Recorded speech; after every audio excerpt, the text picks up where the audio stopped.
పార్టీని చులకనగా చూసిన, బూతులు నిందలు మాట్లాడిన, పడిలేచిన కెరటంగా ఎటువంటి విమర్శ చేయకుండా తన విజయంతోనే బుద్ధి చెప్పి 91,143 ఓట్ల మెజారిటీతో రాష్ట్రంలోనే చరిత్ర సృష్టించిన నాయకుడు మన నారా లోకేష్ అన్నయ్యకు యువగలం అనూష తరపున ప్రత్యేకంగా అభినందనలు తెలియజేస్తున్నాను సార్.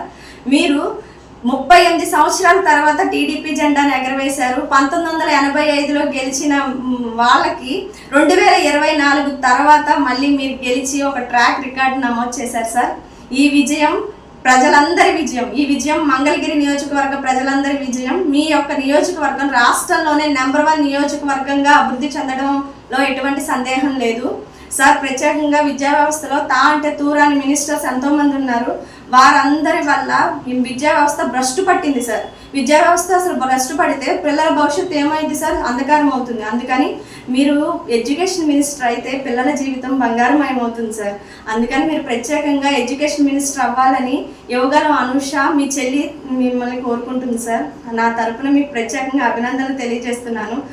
అక్కడ ఎంతో మందికి మైక్ నాకు రాదని వాళ్ళు నమ్మారు, నేను నమ్మాను సార్. కానీ మీ యొక్క సహృదయంతో నాకు మైక్ ఇచ్చిన సమస్య విన్నందుకు మీకు ప్రత్యేకంగా నా తరపున కృతజ్ఞతలు తెలియజేస్తున్నాను సార్. Thank you sir.